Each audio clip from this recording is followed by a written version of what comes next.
Just a quick note, if this button works, it'll... Hey, look at that. Diamond and Diamond are our sponsors. They help keep the show live on the air, answering your traffic and police questions. I appreciate them. They are awesome.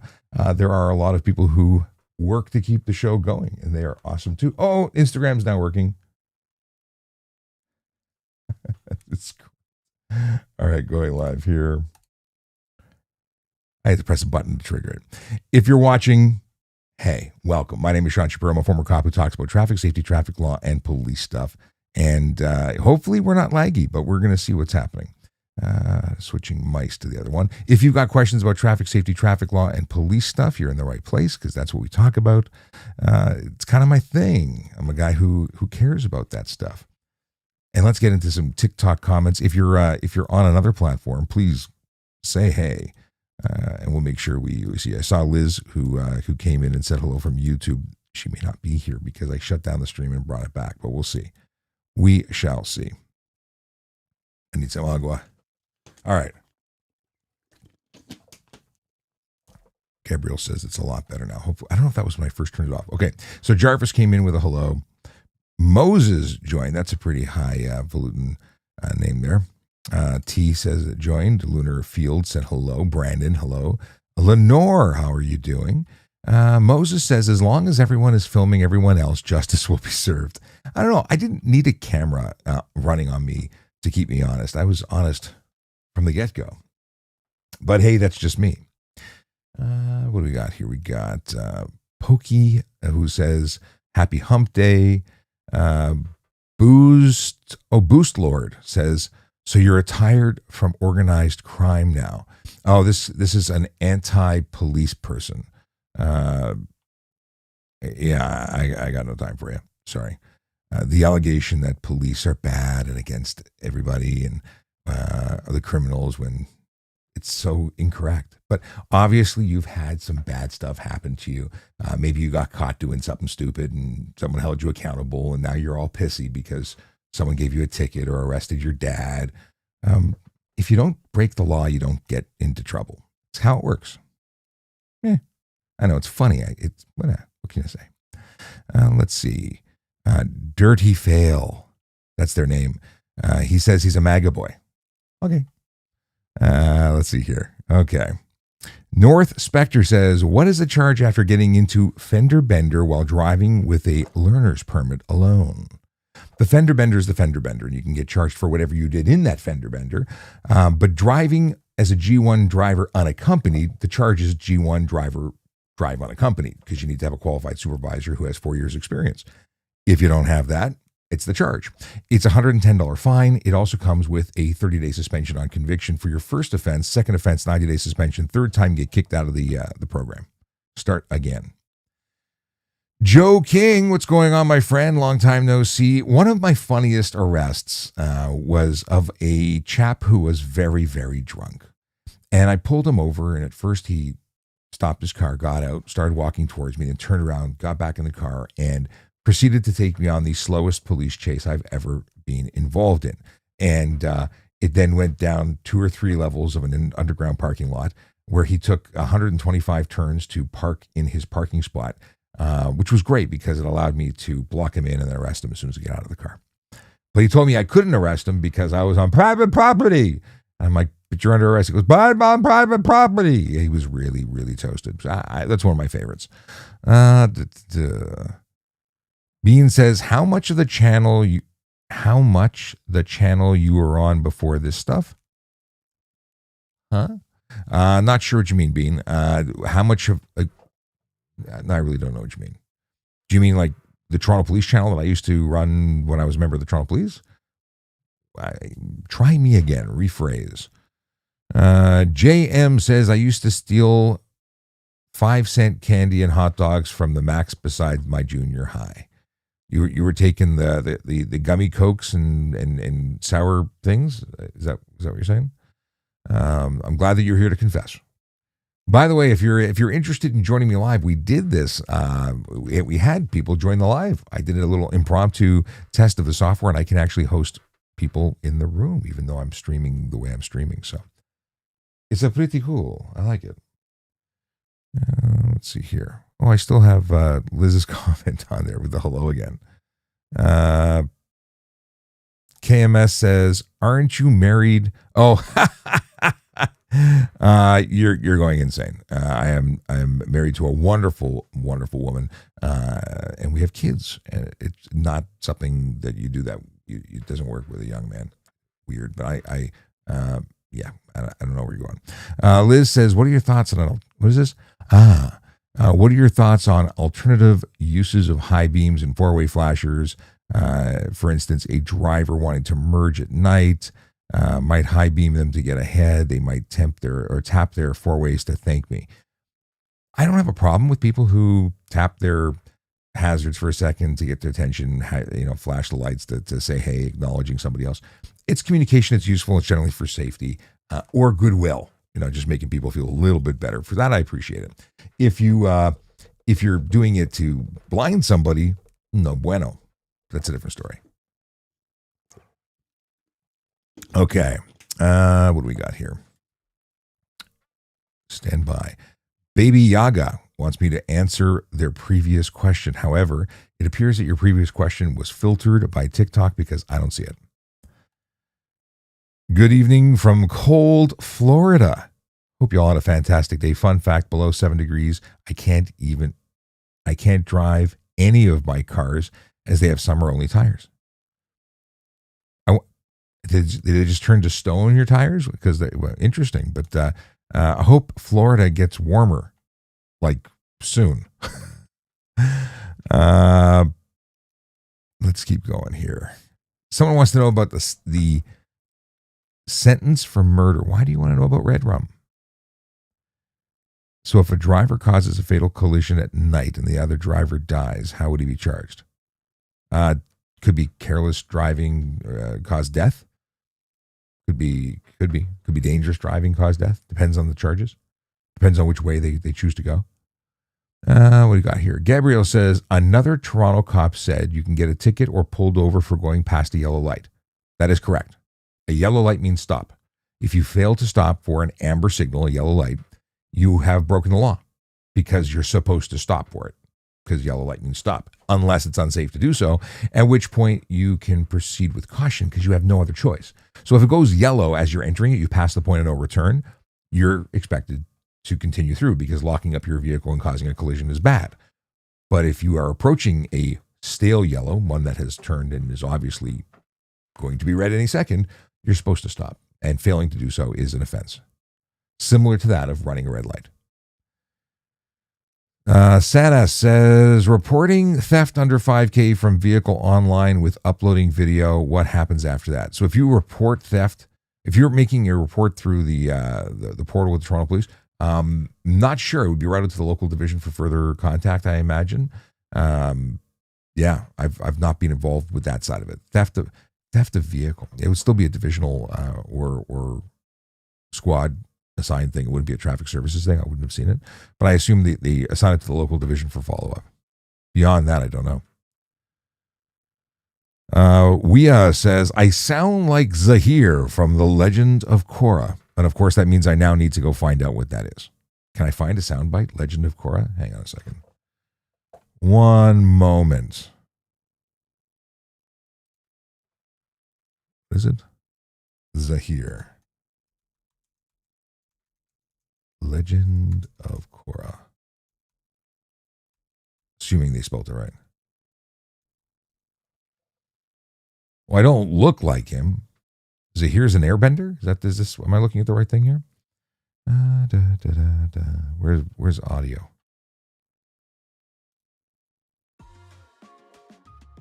That's an ad.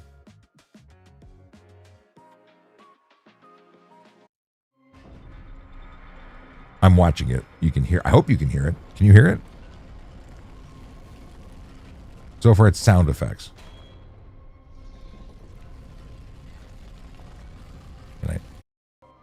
Is he going to talk?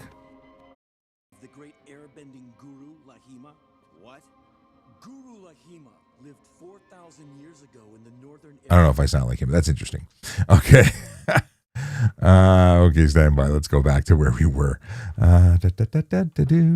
Okay. I wish I could put this on screen so you could see the questions as I see them, but you can't unless you're on YouTube. Then I can. And boom, boom, boom. Oh, okay. Brandon was saying that he can't drive his summer tire enabled vehicles under 7 degrees because his tires get too hard. It makes sense because that's what summer tires do. Do you know people drive in summer tires in Toronto in the winter because they just don't know any better? Okay. I see someone asking me about a trial that's coming up. We're going to come to you in a second. Oh, the driver that was driving that caused the fatal collision died. How would he be charged? They can still lay charges even though they are gone. It sort of just helps the process along. So yeah, they do lay charges for people who are no longer, roaming the planet. And it's all right. Coming back to the TikTok. All right. Are parking/police officers allowed to stop park in no stopping zones to get coffee and lunch? Yeah, actually, they can. Not so much with parking officers. Parking officers can stop in no parking zones in order to do their job. Parking for lunch, there's no urgency. Police officers, if they go in to get food, water, bathroom, and they need to be able to respond to a call, they get a call, they run to it, they have to be in close proximity to their vehicles. And generally speaking, they can do a lot of things while they're working, even though it upsets people. But it's a silly thing to be upset about. Getting bent out of shape because a cop who's working an 11-hour shift, going call to call, and people are worried about whether or not they park in the place they're supposed to, probably just means they got a parking ticket and they're upset about it. Baby Yoga still wants me to answer their question, but I've not seen their question, so they keep tripping the AI of TikTok. All right. Maybe that's the same one. I'm repeating it. Okay. Lunar Field says, don't waste your time with those clowns. You're the best. We appreciate your work. I imagine that Lunar Field is talking about the trolls. I just found out that with this interface, I can now add more moderators, which is always a good thing. London wants to know why I've stopped being a cop. Family reasons. Booze Lord, who's anti-police, would like to join and discuss. But we don't want to talk to Booze Lord. Okay, so this is the trial tomorrow for husband. They say he was going 100 in a 70, and 100% he was not. LiDAR, they said. Booze Lord says, ask if it was calibrated before use. Nobody calibrates laser devices before use.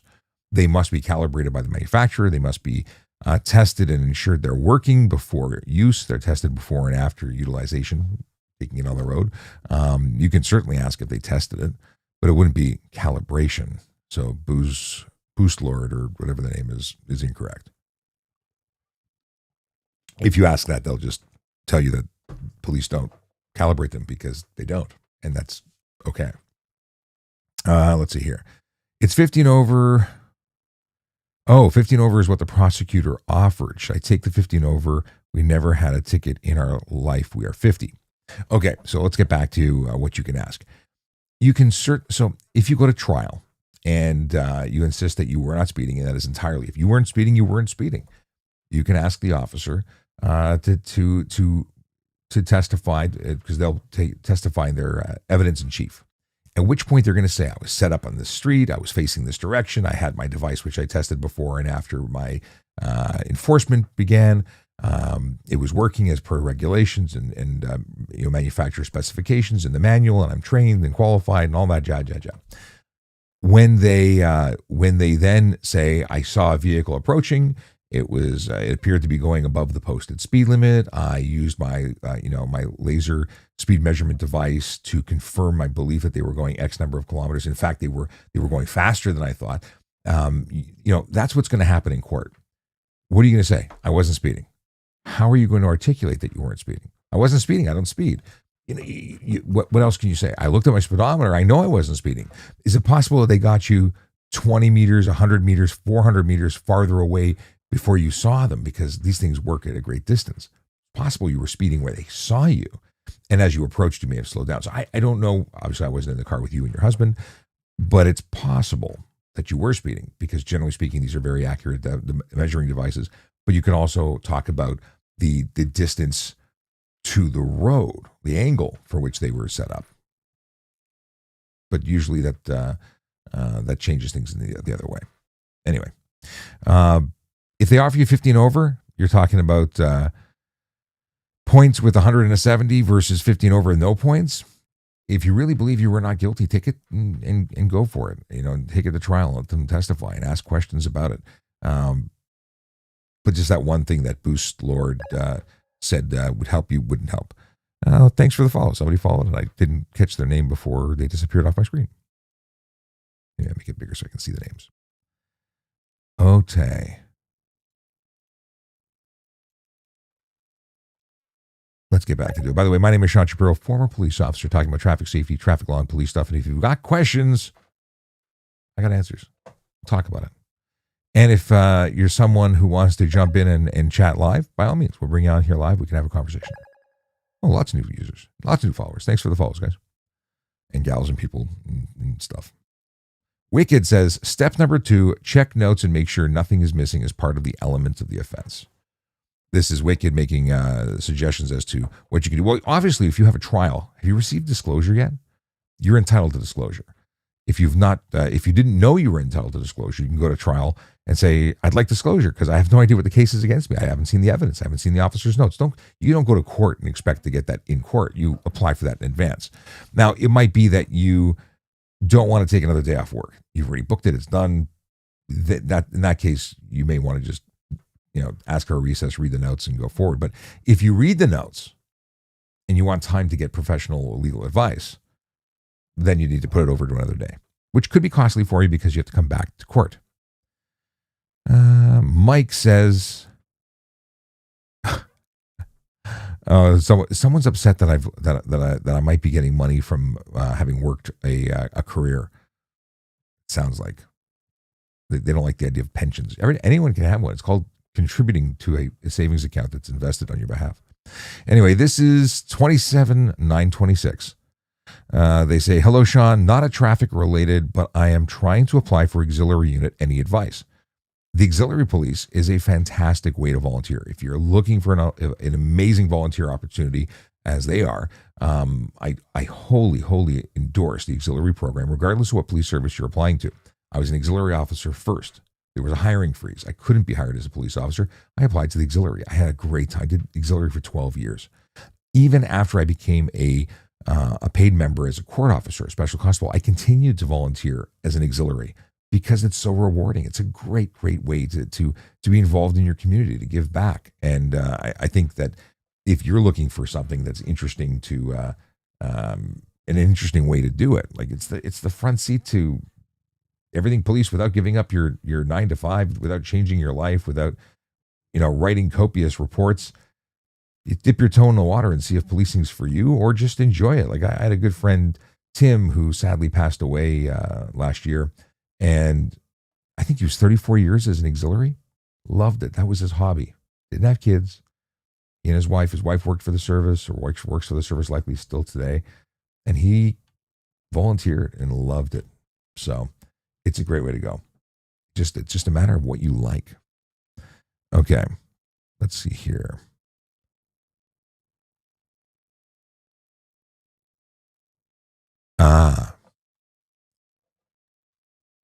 So you did get the disclosure. Cool. They said they have video, and my husband says he wasn't sure how fast he was going. Oh, in terms of when he was pulled over, like, do you know how fast you were going? I don't like that question. We don't generally ask it. Nothing wrong with it, I guess. I'll come back to you if you've got more dialogue there. But first, the Lunar Field says, what's currently the leading cause of traffic fatalities in Ontario? And the answer is shitty drivers, impaired, and weather. Or are you asking, giving me options? People who choose to speed up the ante. They ensure that even minor collisions, what would have been a minor collision is a fatal potential collisions, which is terrible. So speed is a huge factor. Entitlement is another. Patience. People are always stressed out in a rush and distraction. Distraction is huge. It's leading to so many collisions. But speed is the one that's turning them into fatals more often than not. Mike says, Sean, you pulled me over 2 years ago. My court date is next week. I'm guessing it's getting dismissed. Is it me who pulled you over or my twin? I have a twin, sort of. I have someone who looks a lot like me, who is in the motor squad. Wouldn't have been me, but I get calls all the time saying, I just saw you on the highway. Like, I've been retired for 2 years. So it certainly wasn't me who wrote you a ticket because I've been off the job. I haven't written a ticket in 2 years. I haven't written a ticket in 5 years, 6 years maybe. In fact, I haven't written a ticket since 2018. So, Mike, I appreciate your attention, but it was not me. Let's see here. Nicholas wants to know if I am going to the auto show this year, and yes, I will be going to the auto show. I'm really looking forward to it. I'm going to be in and about. I don't know my exact schedule yet, but I'm going to help out with the Toronto Police whenever I'm there. I'll hang out with them just because I want to hang out with my buddies. But I will be there making some appearances. Maybe we'll do a meetup at one of the days. I don't know yet. Let me know. I should do I should put up a post and try and get an idea of when people are going to be there and try and coordinate a couple of meetup opportunities at the show because I think that'd be awesome to meet some of y'all. Okay. Boom, boom, boom. Peters. Evening, Sean. Do police have rights on private property if you don't stop at stop signs like a shopping center? So police can pull you over. You can't ignore police. If police are trying to stop you, whether it be to investigate you for a Highway Traffic Act offense or a criminal offense, yeah, lights go on, pull over. If you don't stop, that's a problem. Can they lay a charge on private property? Depends on the charge. If you're talking about charges of careless driving or stunt driving, then absolutely yes, they can. They can also charge you for dangerous driving. So you've got careless, dangerous, and stunt, all of which apply on private property. Stop signs don't qualify for stop sign offenses, but they could qualify for careless driving offenses. At the end of the day, minor stuff on private property, you're probably not going to see any attention. If you are going to push the envelope and do really dangerous stuff on private property, yeah, you can definitely be charged. And the consequences are the same as if you were on the road. Is it true you can get life imprisonment if you get a second-degree murder charge in Canada? I don't know if that's happened. Well, nobody gets anything in Canada, but is it potential? I'm sure it's a potential. I'd have to look it up to see exactly whether or not that life is an option for second degree. But even, what's life, 25 years? Come on. Okay. Liz says, and I can put this on the screen. Did it go on screen? There it is. I usually do a circle check before I start driving. One thing that I do is chip at the snow that accumulates in the wheel well. Does it actually help to remove the accumulated snow? And okay, so first of all, the accumulated snow can do all sorts of things. If it's in the wheel well, probably less of an issue. I like to get rid of it because I like OCD about it, like chipping away at it too. If it's in the wheel itself, could it cause an imbalance? Like if it was in your changing the balance of your tire, I don't know how long that's going to last, but potentially it could cause some weird, imbalance. My big thing is I do a circle check too, and I want to get everything clear. The headlights, the taillights, the license plates. I want to make sure everything is clear before I go. Okay. Jeremy Benoit says, aren't you retired now? I am. I'm retired from policing. I'm not retired. Like I'm not watching grass grow every day. I have started a not-for-profit called Better Traffic Safety and Education. The Canadian Organization for Better Traffic Safety and Education. We're sponsored by Diamond & Diamond. I get to do this and press the button to bring the Diamond & Diamond logo up. Hey, there you go. They're our sponsors. Thank you to them for helping keeping us on the air and doing what I do. So we're all about education and keeping this show on the air, helping you answer your questions. We do so much more on the radio, television, and in podcasting side of things, helping people message. So in various areas. I'm a busy dude now. Big Dad 987, thanks for the follow. Okay.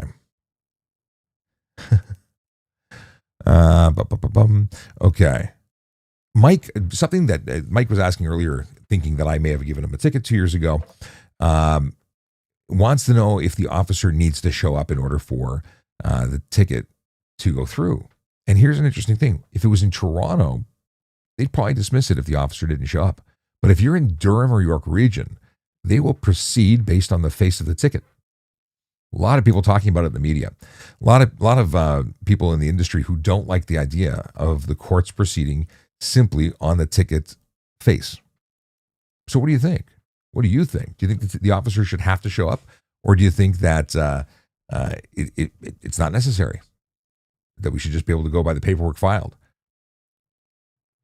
Mike is insistent that I pulled him over. It's not possible. Not 2 years ago, anyway. Let's see here. Unless it was I was the passenger in a car, but I wouldn't have written a ticket then.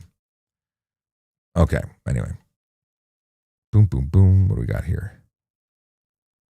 Hey, Tracy, how you doing? Good to see you. Thanks for popping in, saying hey.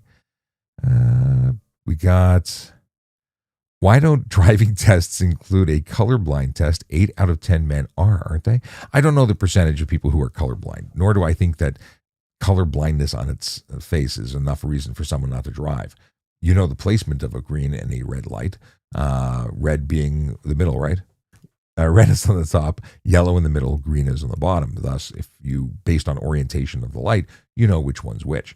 I don't think anyone would say, I thought it was red when I thought it was green, so I went. But anyway, I don't think that's a reason to keep people from driving, but maybe it is. That a lot of people, would be a lot less traffic if 8 out of 10 people were colorblind and they weren't allowed to drive. The man himself, or one man himself, says, I just seen someone flexing an ARP on live in Toronto. Is that illegal? An ARP? What is it? I'm not familiar with ARP as a thing. You'll need to fill that one in for me. Asterix says, hey back. And Wicked says, same across Canada, speed is the leading factor. Right on, right on. Steve, thanks for the follow. Okay. Rye Guy, we talked about that. Gershan says, I got pulled over doing 90 over. Now I got court summons. Shouldn't have stopped. No, Gershan, you shouldn't have sped. 90 over, you're lucky you weren't arrested and charged criminally, because 90 over is totally effing irresponsible. What was the speed limit? I don't even want to know. Yeah, stunt driving is what you got and you deserve. Listen, first of all, not stopping doesn't work anymore. They have helicopters. They have friends. You don't outrun a radio. And you increase the charges like big time. But people make bad decisions. You made a bad decision when you chose to go that fast, but whatever. Okay. What do we got here? 8%, 1 in 12. Okay, still pretty high. Yes, 8 out of 10 is 80%. That would be a lot. But I'll tell you, the traffic would be amazing, or there wouldn't be any traffic. Melody says, snowpack in the wheel well can affect steering and suspension. Cool. I was on there. Melody, what's going on? Melody is a mechanic, the magical Melody mechanic. That doesn't work. Melody the mechanic is magical. That works better. Let's see. Gunnar here. Did you come in last time and ask if I was related to Ben Shapiro? Now you want to know if I'm related to Mark Shapiro? I don't know if I don't know who Mark Shapiro is. I might be related to him, but I don't think I am. And I don't know if it was you who asked, but somebody asked me if I was related to Ben last time I was on the live stream. Let's see here. Wicked says, I do both Quebec and Ontario. Quebec, we don't have to testify. Ontario, we usually have to. Okay. Interesting. Very interesting. So Quebec, they just proceed on the face of the ticket. Interesting. Max Scoop says they should definitely have to show up. Why? Why should they have to show up? Why do people get to play the game? That's what court is more often than not. It's not. See, people don't like getting caught, and then they don't like getting convicted. So they go to court to roll the dice and hope that the officer doesn't show up. And it works for a lot of people. But is it the right thing to do? You're wasting court money, which is taxpayer money, which is my money and your money. But why am I paying for your ticket? You're the one who broke the law. If you're legitimately innocent, I support going to court.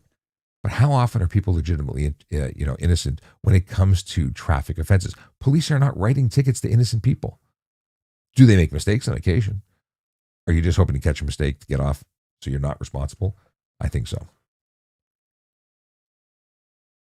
What is this? I see some. I was not paying attention to Instagram, and I have some questions there. Puma says, in my 30 years, if we didn't show up, it was dismissed. In Toronto, for sure. Beef. Oh, yeah. Oh, my God. 90 over and complaining. This is so irresponsible. Yes. I don't get it. I don't understand. I don't understand why people do 90 over in the first place. And if you do, you just sort of say, yeah, screwed up because, I rolled the dice and I lost. Nicholas says, I'm guessing you would not know if they would dismiss the ticket in Ottawa. I don't know what they would do. I don't know how the courts play the game in Ottawa. But again, if you're just rolling the dice to see what happens, like if it doesn't cost you anything to go and try, everyone's entitled to go. But I wouldn't bank on it being like they have a dedicated traffic enforcement unit there. They're pretty serious.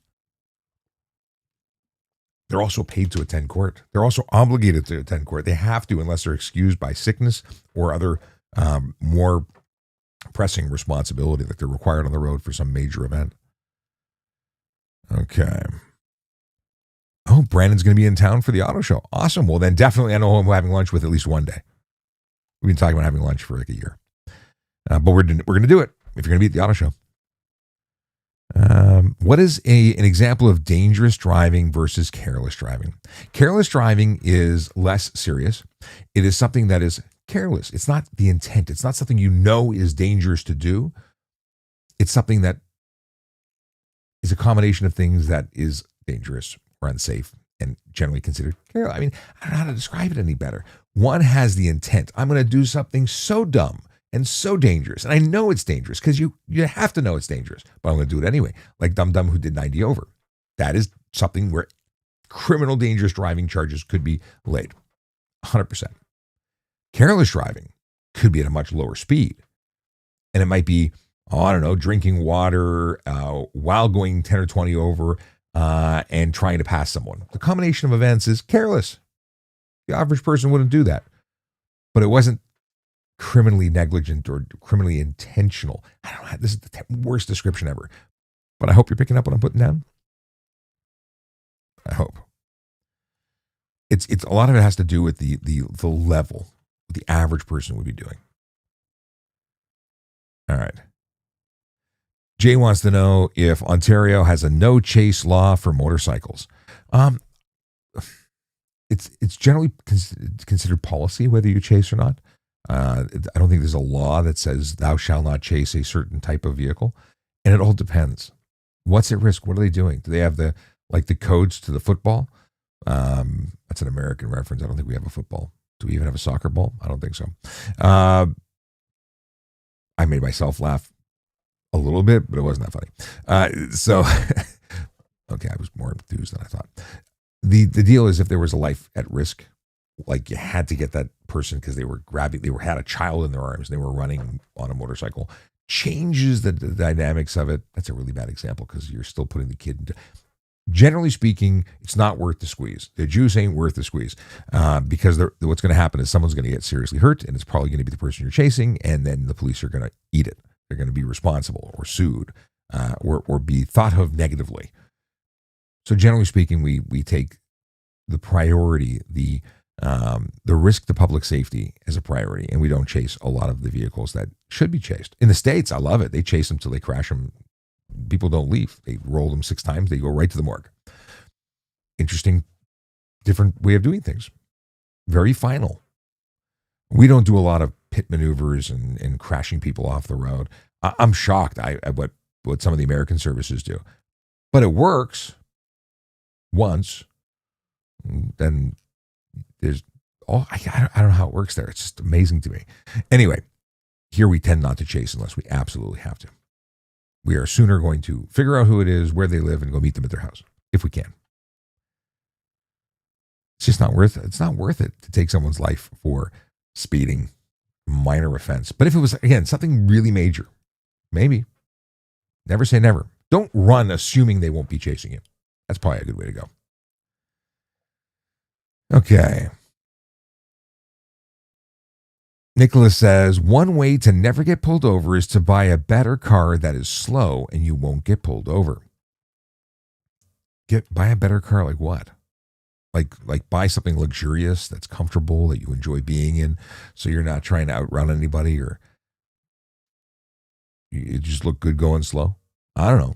I mean, there are cars that you get in and they are go fast cars. If you buy a McLaren and you never go over 60, I'm disappointed in you.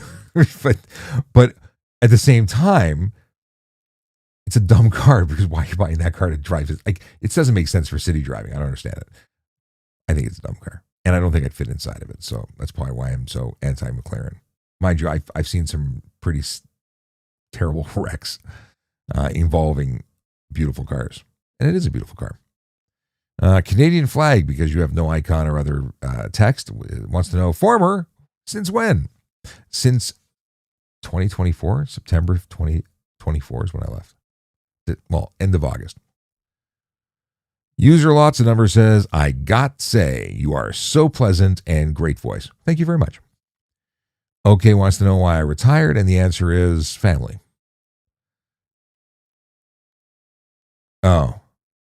Nick is a scammer who says he's paying $5,000. We're just going to block Nick. Goodbye, Nick. Oh, Melody already blocked Nick. Melody's on it. I'm late to the game.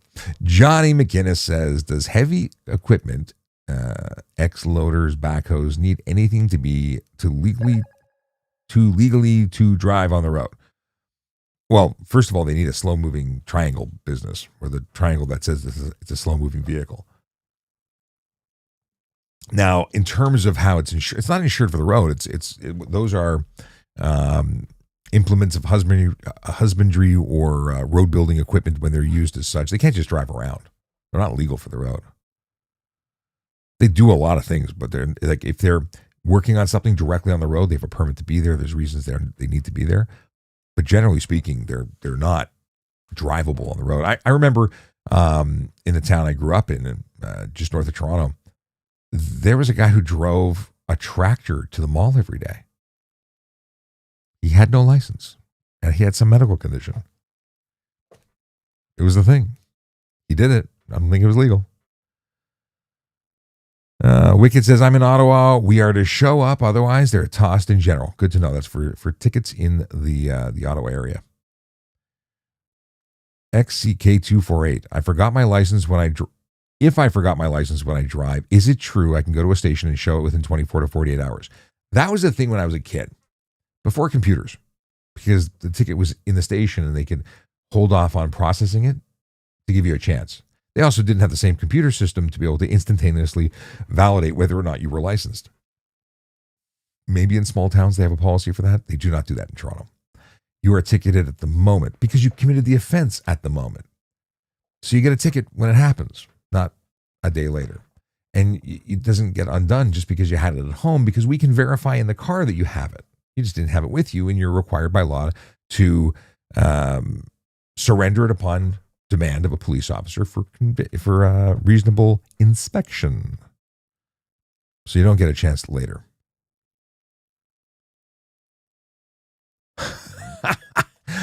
OK says he meant beater car, not better. I'm glad we've clarified that. In a comment earlier, someone said, if you want to avoid getting tickets, buy a better car. At least I could swear I read better.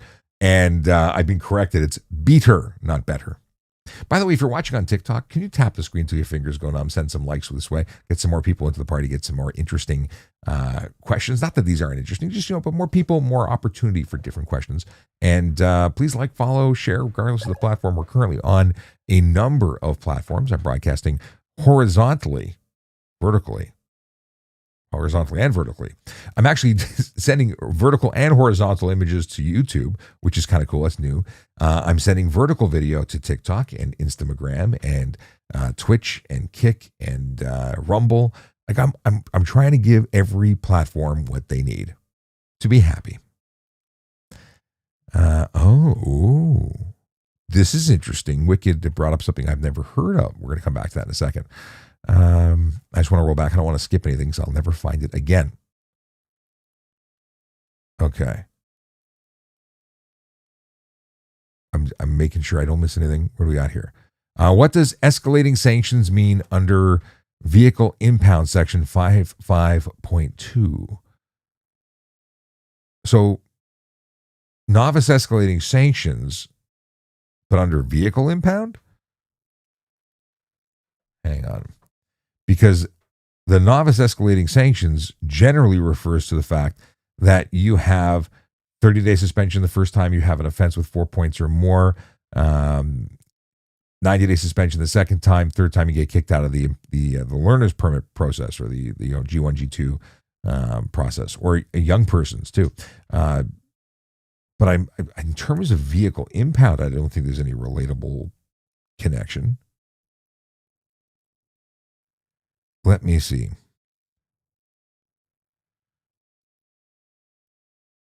No, there's no W in that. Escalating. No, I can't do a quick lookup on it. I have to look at the act to see. Maybe I just look under section 55.2. Yeah, I can't look it up from this view, so it will take more work. If you want, I can look into it further. Just email me at ASKaTrafficCOP or at Gmail, I should say. Can you please explain roundabouts? Do I need to use a blinker exiting one? Yes. Yes, you are supposed to. Nobody does, but you're supposed to indicate where you're exiting. Entering, you're just going straight and the road happens to turn. But when you exit, you are to indicate, and that really helps people who are, coming in and they want to know if you're about to turn in front of them and they have to yield to you, or if you're exiting. And you are exiting, you're signaling a change in your direction, because not exiting would be following the road in circles forever. Hopefully that answers your question. Now, 2-lane and 1-lane, that's even more confusing. And I see it wherever I see roundabouts, I see people doing it wrong when it comes to multi-lane. The outside lane is to exit immediately, and an inside lane continues to the next opportunity to exit. Okay. I see is a non-tinted plate cover legal? That's from Cabby Gill 1000.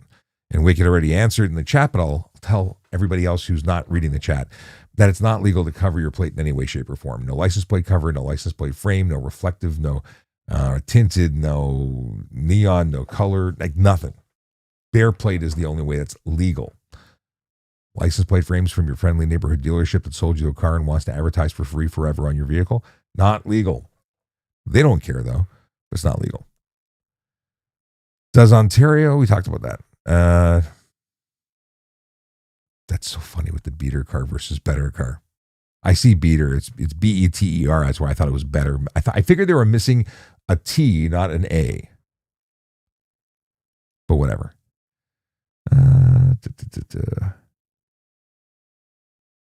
We talked about this. Okay, this is where Wicked was talking about. I thought it was interesting. Thanks for the follow, Wyatt. So Wicked says, in Quebec, the person that disputes the ticket has to pay court fees, and extra, they are guilty. What a good way to go. I like that. Nobody will like it if they're not intent on winning, or if they don't think you don't roll the dice if you just increase the amount you pay. I think, see, most of the offenses, and people don't realize this, when you take a ticket to court and has what is it called? A set fine. $110 ticket set is the set fine. It's $85 plus $100. The victim fine surcharge comes to $110. But most of those charges have the ability to have a maximum of $1,000, $500, $1,000, depending on the charge. I think that you should open up yourself to the eligibility for the $1,000. I mean, you do, but rarely do they put it there. I think they should put it there. If you come to court, know that you might be fined $1,000 for the same offense, as opposed to the set fine. Now see if you want to come to court. Because so many people are just rolling the dice to see if they can get away with something that they're absolutely, and they know they're absolutely responsible for, but they don't want to pay. Nobody wants a ticket. I get it. I'm moving this over here so I can actually see it. Hang on. Where'd it go? Oh, shit. Where'd it go? Well, I don't know where the heck I went. How do I undo that? I just lost my Instagram window. What the heck just happened there? Can I get it back? Sean broke his computer. Hang on a second. Okay, run it back. Whew. Okay. We talked about this. They told me even if the cop doesn't show up It doesn't matter because it's certified evidence ticket. Is that in Ottawa? It depends. It depends where you are, as we were talking about. What's the legal age and limit to drive after consuming alcohol? 22 with a G-Class license. Cannot be 21. You must be a fully licensed G-Class driver and 22 years old. Joe wants to know why so many tickets are exactly $110, because their base amount is the same. And the victim fine surcharge is based on the base amount, so it's the same. And that results in the same ticket number. They tend to all be the same. Very few tickets are other than 110, in fact. Used to go to the Detroit Auto Show all the time. TO's a little far. I need more agua. It's far for you, yes. I can see Detroit being faster, quicker, closer. Wicked says the real police answer is it depends, and Sean can attest to that. That depends is really the standard answer. User says, so does cop have to be at the trial? There's Zoom, and it also says certified evidence. So Zoom, they don't have to be physically in court. Zoom changed the game. Having a remote testimony is awesome because cops don't physically have to be there. Uh-oh. I'm glitching for this user. Let's see here. What's the fine for motorcycle driving in between cars and traffic on the highway? That's Johnny Boy asking. Depends. Another depends answer. Now we've opened the Canada Depends, and it depends all day long. The answer is that it could be careless. That's the lowest bar. Could be stunt. Could be criminal dangerous. All depends on what the observations of the officer are. All depends. At the end of the day, don't do it. It's not legal anywhere in Canada. And it's only legal in the United States in 5 states. Everywhere else, it's illegal. Jay says, GSP, Georgia State Patrol definitely finds the chase is worth it. Always intense videos from them. Yes. They're machines out there. They take no guff. I'm always amazed at what coppers in the South do on these chases. And they win. They tend to win. 123 wants to know if I miss my job. Well, I'm still doing a job. I'm just doing a different job. In fact, I'm not doing a different job. I'm getting paid differently.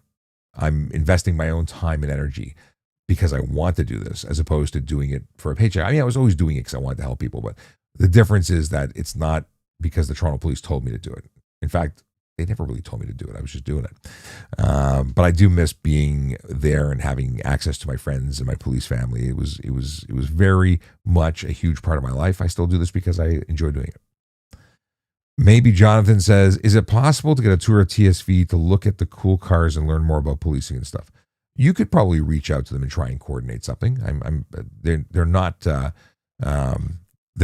to talk to as long as you tell them why you want to come down. You're a fan of police. You want to join the auxiliary, something like that. Okay. Lunarfield says, how frustrating is it for officers when enforcement is limited by weak laws? Laws don't have to be specific. You don't need a law for everything. You need laws that allow you to articulate why the law as written covers the events as you see. Careless driving is a law that doesn't specify every act within it. You can have a lot of different things that qualify as careless. It's just about how you articulate yourself. Aiden says, you sound like that YouTuber Mark. I don't know who the YouTuber Mark is, but I have been told I sound like a few people. And apparently if I call a friend who knows a lot about this stuff, there might be a couple people who have a pawn shop that I might sound like one of them. Allegedly. Okay. I saw a new market pop up. I'm trying to catch up to where we are. Lunarfield says, people who drive without their licenses and think that showing a picture of it is adequate. No, that does not work. It might work for somebody who doesn't want to write you a ticket. Like they're just looking for a reason not to. You look like...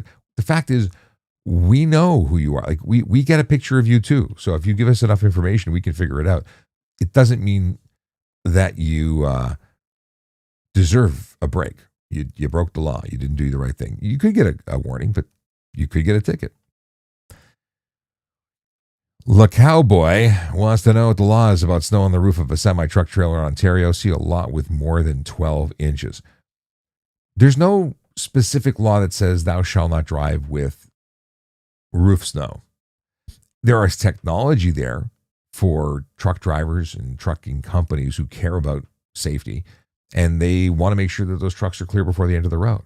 But the truth is, if you were to drive with that giant sheet of ice and snow on the roof and it starts to melt or it starts to shake and it flies off the roof of that vehicle and lands on somebody, causes a collision, hurts somebody, that trucker is responsible.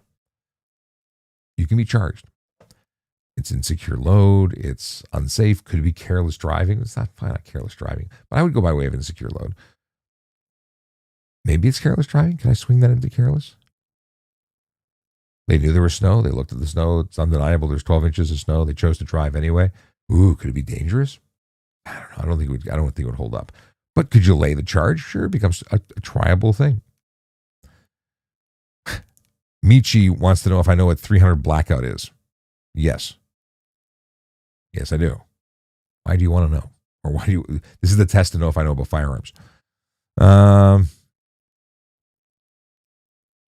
Wicked says some units. Oh, Michi for munitions for carbines. Johnny says if you are the passenger in a vehicle on a traffic stop, you have to surrender your license or ID. Only if you have, or if you're being investigated for an offense. You weren't wearing your seatbelt, or it's alleged that you were not wearing a seatbelt, you have to ID. Not IDing or refusing to ID could mean that you could be arrested. If you're talking about, what would be a scenario? If you were looking at, what's my watch telling me? It says 10 o'clock. That's what it's telling me. Yeah, if you weren't wearing your seatbelt, if there's alcohol or drugs in the car, and then you'd have to surrender you'd have to identify yourself. Not you'd have to use a driver's license, but you have to make yourself identifiable. What is this? Just terrible wording in Shield Basic. That's white. For which charge is it terrible wording? But the wording in Shield Basic is a short form wording, and they've whatever mechanism they've used to write that. It's not the long form from the act. So I'm curious how they come to the short form wording. If they're using it from, I see, join my fan club. Somebody, I don't even know how that happened, but I got a gift. And then I saw an icon appear on my head. Thank you to whoever that was. Oh, it was Berg Moot Cup. Thank you very much.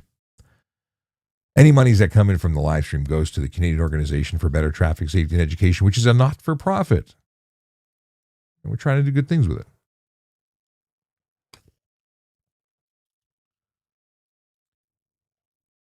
Who is it?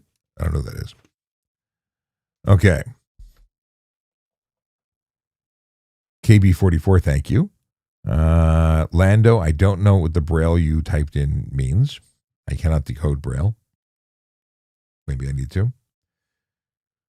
BDC says, I was pulled over and ticketed for faded plate. I got new plates and the ticket was thrown out. Yes. It's not a fix-it ticket because there are no fix-it tickets here, but that is effectively a fix-it ticket.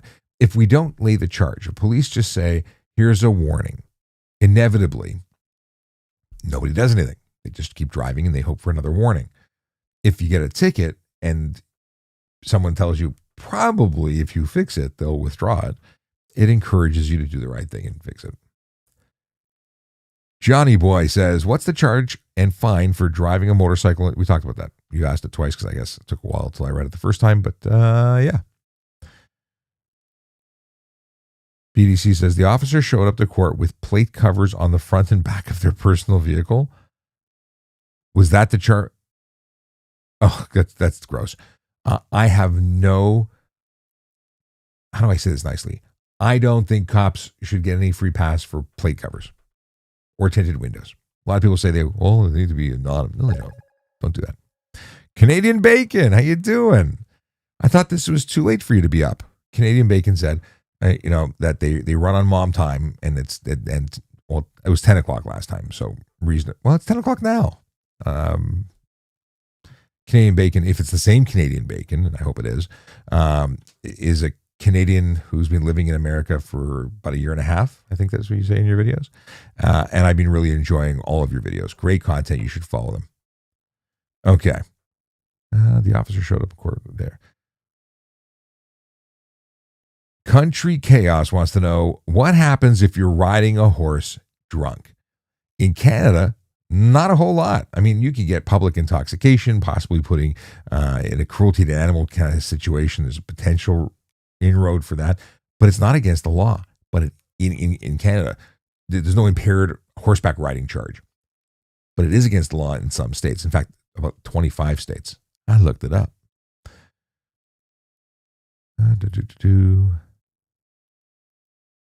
Johnny Boy says it's a DUI regardless. It's not. It depends on where you are.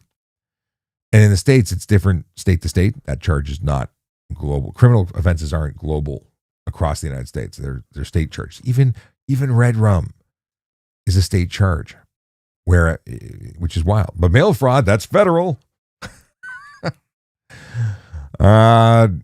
Agri says, when you are an active police officer, do you and your colleagues use come on. They're making questions that are silly. No, the N-word's not appropriate anywhere at all, ever. I don't know people who use it. Mind you, I do know a lot of rap songs that use it, but I can't, that word disgusts me because it's wrong, in my opinion. Johnny Boy failed to drive with a single lane. Failed to drive within a single lane? I'm not even familiar. I'm not familiar with that.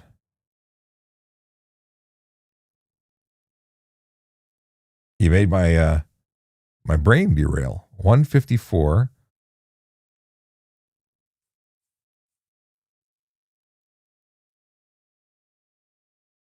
I don't see that charge in that wording. There used to be failed to drive in marked lane in Ontario. That's been withdrawn or amended or what's it called? Another word for gone. It was what the heck's the word? Anyway, it's a word that is not coming to mind, but there's a word that means that. They got rid of it. And it bugs me because it was a good charge. Okay. Someone named Sean, spelt the right way, the way I spell it.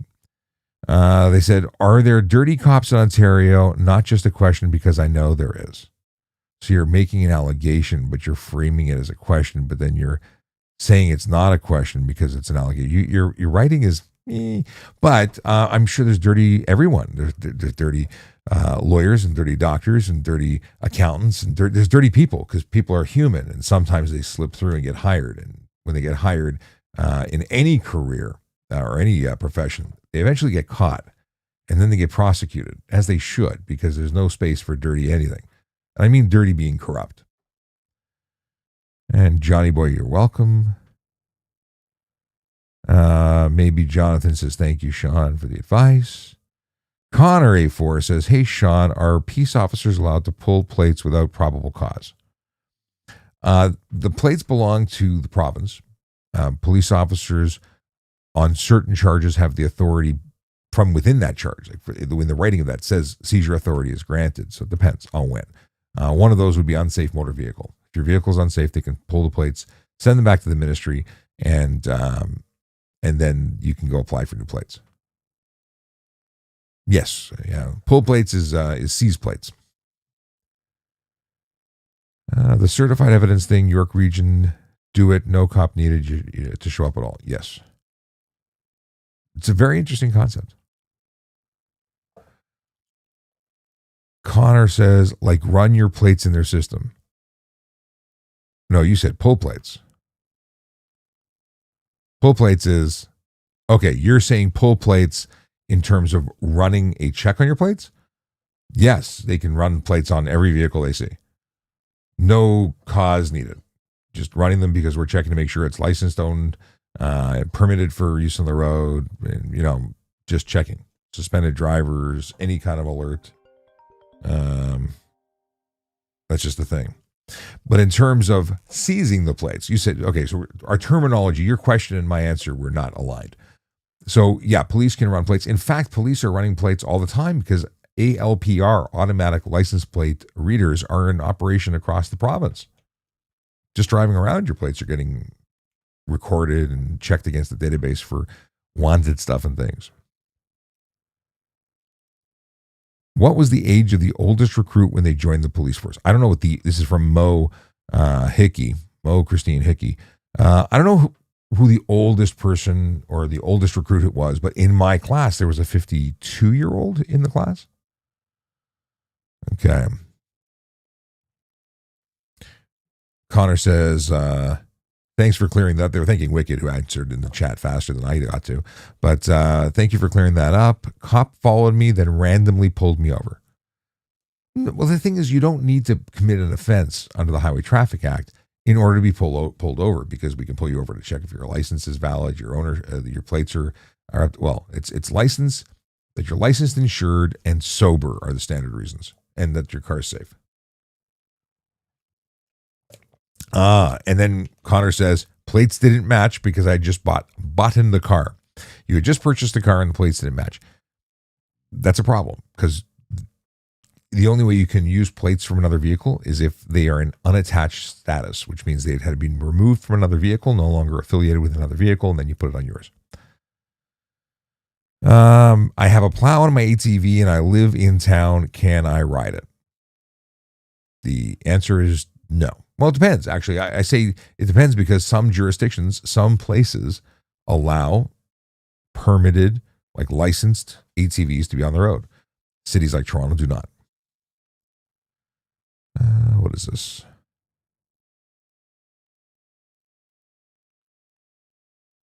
The Cowboy says, thanks for the answer, because in Quebec, snow on roof is a direct big fine. I think it should be. Thanks, Jar, for the rose. I think it should be a fine. And I think that although we can write it in a roundabout way to get it done, a specifically or an explicit offense, it makes sense. It's not smart. Oh, it's different Canadian bacon. Well, that's just wrong. No, it's okay. Canadian bacon's a great username. The other Canadian bacon, we're friends online. So I assumed you were her. I didn't see the bearded icon. Definitely not her. Let's see here. Wonder Polar. I didn't see the whole name, but Polar something, just follow it. Thanks for the follow. Wonder Jones Production says, can you help clarify accessibility parking permit exemptions? I see people parking and no parking. Yes. You are allowed with an accessible permit. You're allowed to park in a no parking zone. You cannot be within 9 meters of an intersection, but you can be in a no parking zone. You cannot be in a no stopping zone or a no standing zone. Those are not permitted. But no parking zones, they can park there, and they can park contraflow, which means where everybody else has to be parking with their passenger doors, the right side of the vehicle against the curb. Someone with an accessible permit can park with the driver door against the curb, meaning they can go the wrong way and park. And that's a weird thing that sticks out in my memory, but it's legal because they may not be able to access the vehicle or get to their destination any other way. I think Aaron Urquhart told me that, and it just stuck. Or I read it somewhere and it stuck. But it's stuck, and that's what counts. Lunarfield says or asks, have you seen the news about 8 Ontario commercial driver examiners involved in bribery? No, but I believe it. I didn't see the news, but I know it's been corrupt for a long time. There's a lot of people who should never have been allowed on the road in the first place. Wicked says one of the recruits at 46 years old. Cool. Sean, different Sean, says Ontario here. Right on. Have you seen the new? Oh, we talked about that. Oh, and okay, cool. Okay, so I'm reading comments in my head and not sharing what's being said. Oh, here we go. Pushing Limits 2621 says, How do you keep up with daily law without being in the department anymore? Much love for your dedication and you yourself. Thanks very much. The answer is I read a lot. I follow the news. I actually have Google News Alerts program. So whenever there's stuff that triggers in the keywords that I'm looking for, I get it's like my email gets vomit all over it from Google. It's Google vomit. I get tons and tons of email to review. And actually, I'm due for another what's it called? Newsletter. If you want to get, I'm trying to get into the habit of sharing a lot of the interesting news that I come across, and doing that by way of a newsletter. If you want to go there, go to ASKaTrafficCOP.ca, and you can see the sign up for the newsletter there. I think you can also on Instagram, if you follow me there, it'll also send you an invite and say, "Hey, you want to get the newsletter?" Because that automagical thing that it does. So you can sign up for that, and we're going to start having a regular newsletter. Let's see here. Jarv wants to know if cops chase in Calgary, and I honestly don't know. I don't know. It's such a controversial thing. Here's the problem. If you chase someone for minor offenses and it results in someone getting hurt, do you want that? Do you want that as the cop? Do you want to get sued? Why? Nobody wants that. Nobody wants to hurt anybody, despite popular belief that cops are these big bad meanies that just want to inflict pain on the public. No, they want to hold people accountable, but pushing people past the limits and putting the public at harm's way, not the goal. Let's see here. Droner Wayne says, good evening, Droner Wayne. We've got, let's see here, Wicked, who says, 154.1, where the highway has been divided into clearly marked lanes for traffic. And this is HTA 154.1. Why am I not seeing? I see. I think it's been amended. I think it's being the other word that I can't think of, but not revoked. But I'm looking up 150. I'm in Shield Basic, and I see 151 sub A, like 151, 151, 154. So 154 sub 1 sub A. I see sub B, where it's use center lane improperly. Failed to obey same lane sign. But I don't see the one the word. It might be a different wording, because the nice thing about the HTA is there's a framework. And because short form wording isn't provided, doesn't mean you can't lay the charge, but it's being removed that I can see. But I'd love to have this conversation. We should talk. Drew says, I have expired plates from 2023, but I have insurance. How come cops don't pull me over? In Ontario, it's because they are not looking at the ALPR, or they're not running plates. See, it used to be really easy, and the Ontario government screwed it all up by taking away the decals, because we drive behind you, see it was invalid, and pull you over. That was the number one ticket written. The Ontario government screwed it all up, because now we rely on technology, because we cannot run every plate. I have a buddy that could tell you at 4 car lengths whether or not the vehicle had the correct month and year on it, because there is a pattern as to which color and which side the color bar was to the number, and he knew it all at a glance. I never knew it. I didn't care. Not the same way he did. He was extra. He's the best. He's my partner. But men knew his stickers. And that's why it's just too much going on. They can't run every single plate, which is why the Ontario government then had to pony up $1 gazillion to buy cameras for everybody that would read the plates. How do radar guns detect speed? So radar guns are, first of all, we don't use a lot of radar anymore.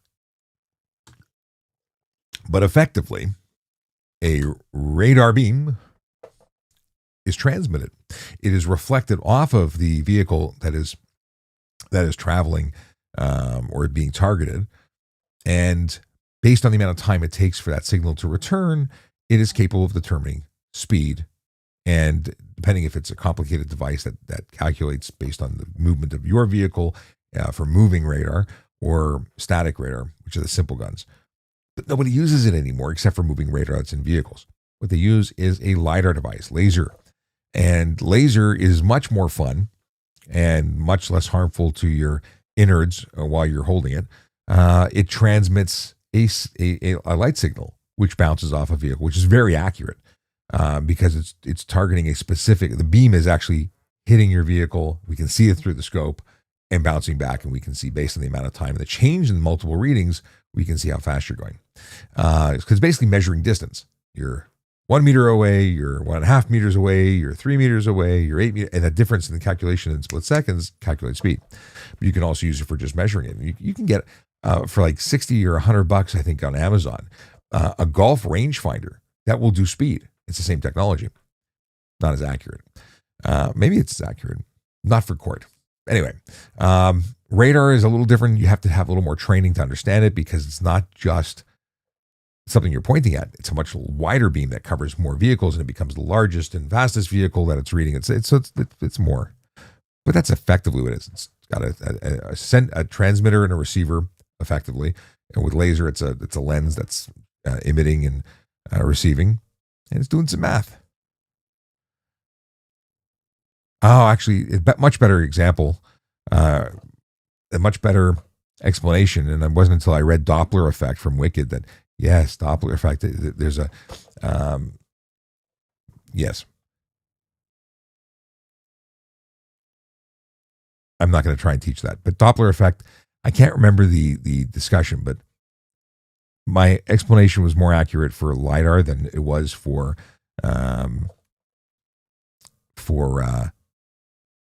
radar because it's a change. There's more to it than what I was describing. Fortunately, I'm no longer writing tickets and I'm not using radar. So I can't testify anymore. I got to go read I have my manuals. I got to go reread it so I feel better about it. Bobby Branzino, thanks for the follow. Can you enter an HOV dotted line to overtake in slower V? No. That's Clean District Auto Detailing asking the question, and the answer is absolutely not, my friend. You're not. First of all, there's a sign prohibiting the passing or crossing of those lines except in the dotted line area. What you're talking about using is a passing lane, which is not what it's for. It's misuse of that lane. I had to reread your question. You're saying just bumping in and bumping out in the dotted line. It's not a passing lane. It's not even a fast lane. It's just another lane that if you qualify to use it. So if you're entering it and you don't qualify for the use, it's a problem because you're not supposed to be there. Jarv wants to know about RCMP. What about RCMP? And thank you, Wicked, who's clarifying more about Doppler shift. And I'm trying to remember, but I cannot remember. Doppler, the example of Doppler is how, when someone's driving by a fast car, that's Doppler. But I can't remember the details of the Doppler business to give you a better example. So I was accurate for LiDAR, or at least I would say more accurate to LiDAR, less accurate on the description of how radar works. Because it's more about how the signal shifts. And that's what Wicked was talking about. This is why you requalify on things on a regular basis.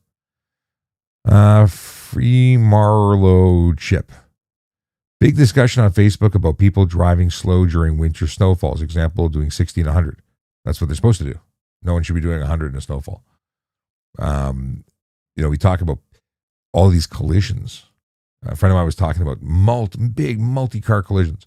Why are they happening? People are driving too fast for the snow conditions or for the driving conditions. If people slowed down, there would be fewer collisions. There'd be certainly fewer fatalities.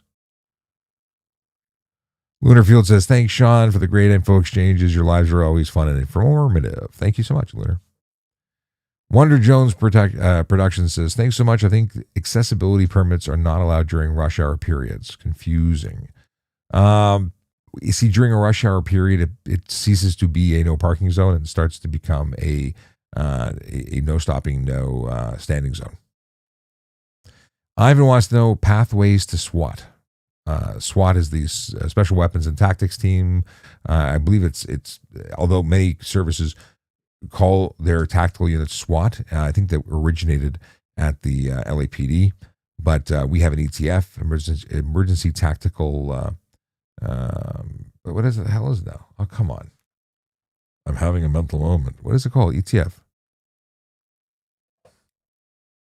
What's the F stand for? Oh, come on. Come on, don't fail me now. Toronto task force. I don't know why they want to say force. Force is a bad word. ETF, emergency task force. Okay. But other places, like or the Ontario Provincial Police call it the True Team. Like there's different names for everything. Same thing, tactical units. So what's the pathway? Become a cop, learn to be a cop. Once you determine you want to be in a tactical team, have no fat on your body, run for days. You train like an animal. My buddy went. He's now a bomber. He's no longer a tactical team. Well, he's part of the ETF, but he's a bomb technician. It was amazing how much work he was doing physically unto himself. He was a machine. It's so much more than you think. So you have to be a specimen, and you've got to have a good basis in being your job as a policeman first. And you don't just apply and get in. You have to train, go into a tax school for I think it's a couple weeks, or maybe even 6 months. They try you out. Like it's so specialized. You don't just apply and get in. Why were radar detectors illegal, but reporting cops on Waze isn't? One is specifically reporting speed detection or speed enforcement. The other one is reporting the presence of police who might be there for other reasons. Just be there. It could be good. The big thing is you can't interfere with speed enforcement. That's what's illegal. But I'm glad that they're illegal. They should not be legal.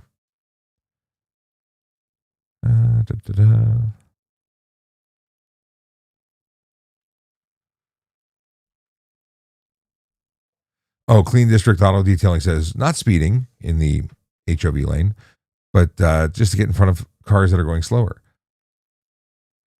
It's not a passing lane. Could you go in that lane if you qualified to be in it and get out again? Technically, I suppose you could. But that window, that dotted line is so short. You would be crossing over the lines that you're not allowed to cross, at which point you'd be breaking law. Disobeying a sign.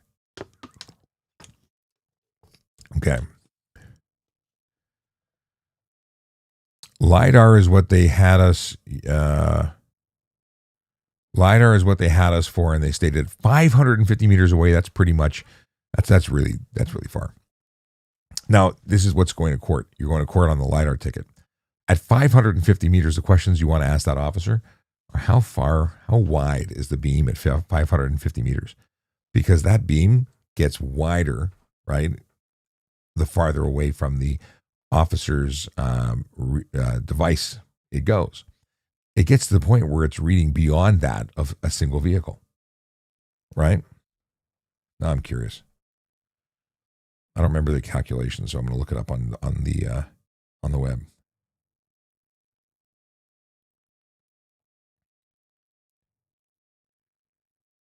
Hang on one second. From a laser speed measuring device.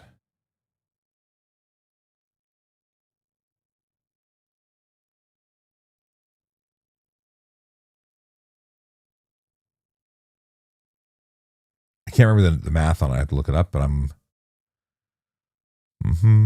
1 to 2 meters wide, roughly. This is ChatGPT's answer, so take it with a grain of salt.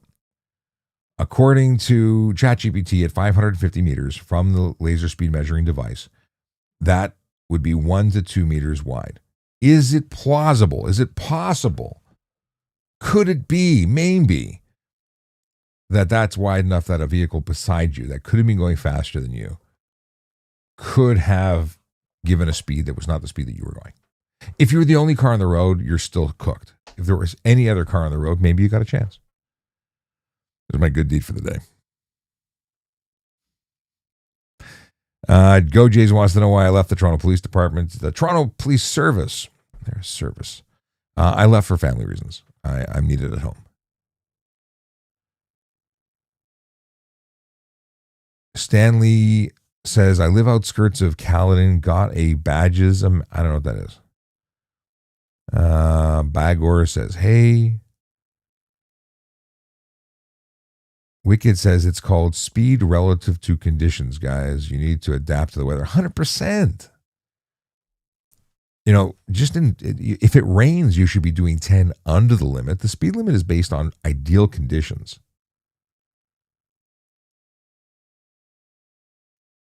Ollie, push my trolley. How you doing? The question is, what happens if you pull over or arrest someone you can still handle that case? I'm not picking up what you're putting down. What do you mean?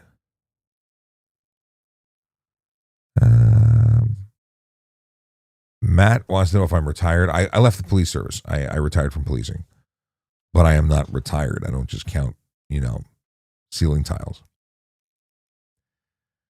BK one-on-one asks if I hate those First Amendment auditors when you were still police. I kind of hate them even when I'm not police because they waste police resources. They harass police. And for what? They should get jobs.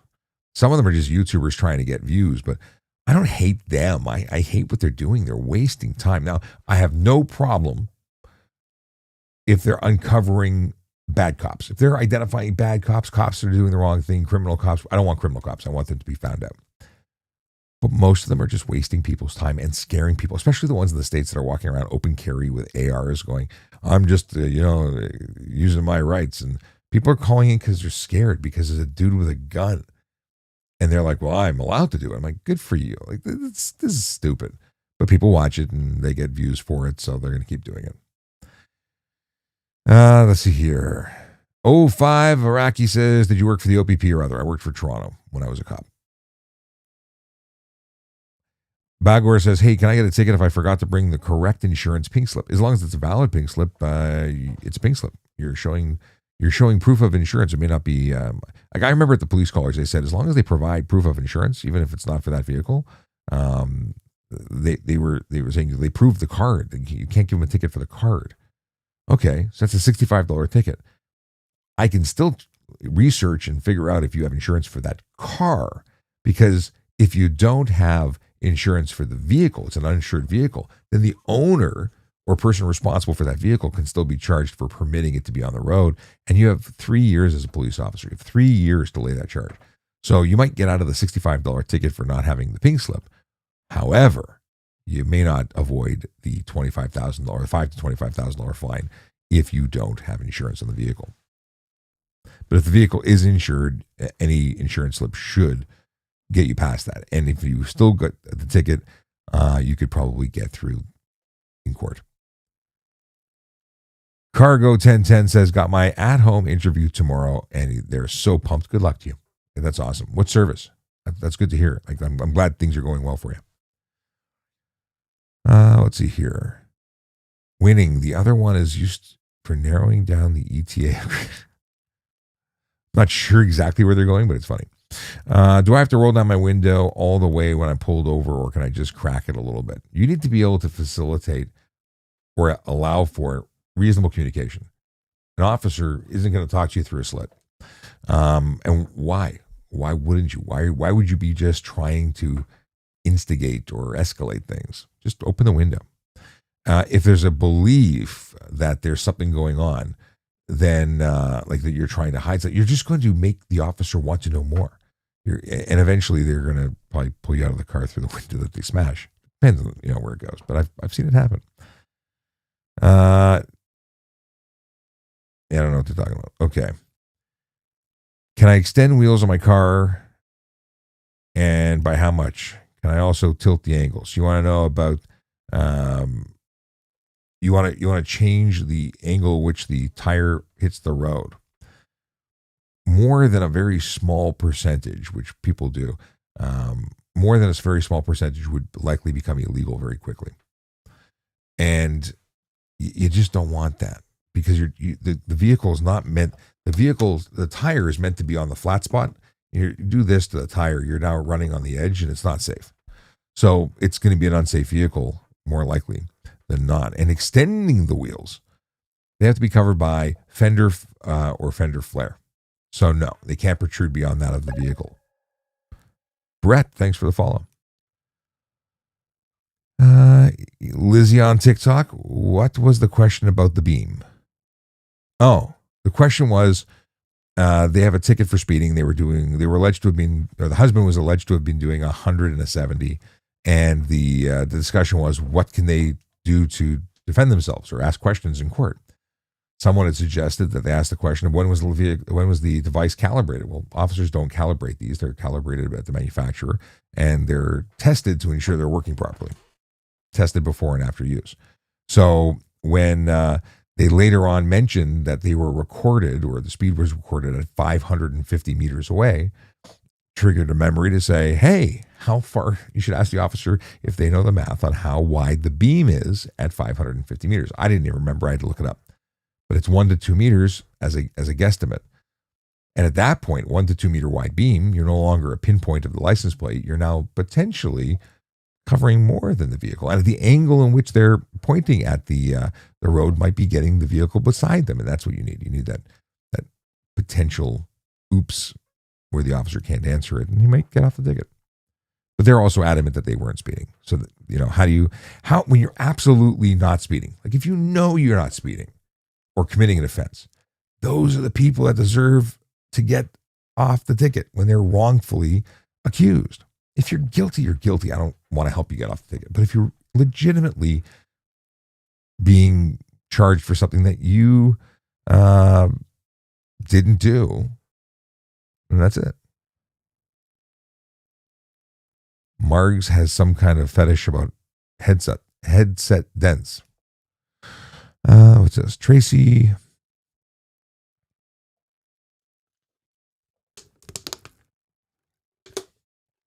Tracy's talking to Unite, or Unite's asking if 140 kilometers an hour is a traffic offense.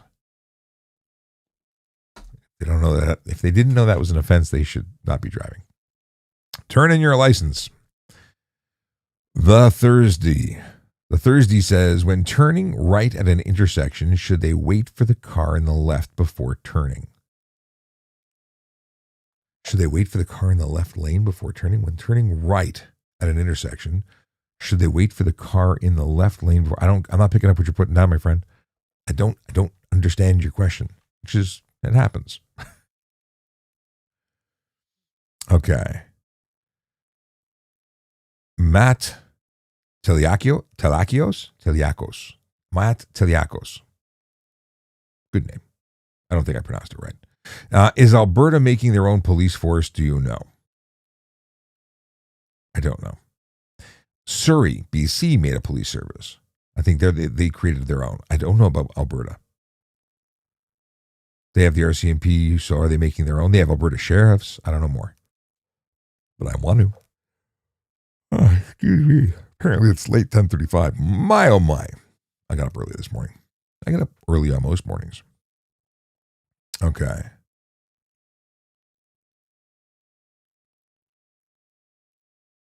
Boom, boom, boom. Oh, so they're discussing turning right at a red light. Do they have to wait for the other vehicle turning left? I'm not sure if I can get that. Maybe they clarify again. Ollie, push my trolley. Is there a conflict of interest if you know the person you pull over? Aha. So if you've met the person, or are you friends with them, or like, if I know you, if I pull you over, I pulled over my neighbor years ago for a cell phone, and I chose to give them a break because they lived across the street from me, and I've trick-or-treated with my kids at their house. And I just didn't want to go there. And I chose to say, I'm not going to do it. I said, don't put me in a position where I should ever have to do this again. You're getting the one and only warning, because it was going to be uncomfortable. But it was funny because I'm looking at it, like, that address looks familiar. I'm like looking at him funny because I didn't know him. I just knew where he lived because my address was like across the street.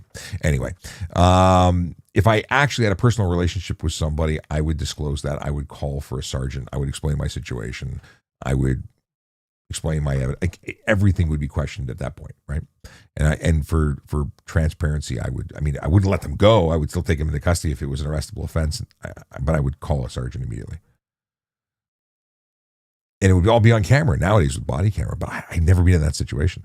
I've had someone come into custody that I went to high school with, and I'm like, I know that guy. That's really weird. Yeah. I was a supervisor in courts before I was a cop.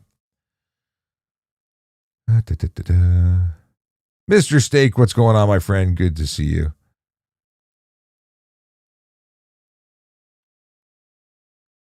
Let's see here. Nixa says, thanks for your service and to the community and the country. Thank you. Thank you for the thank you. I appreciate it.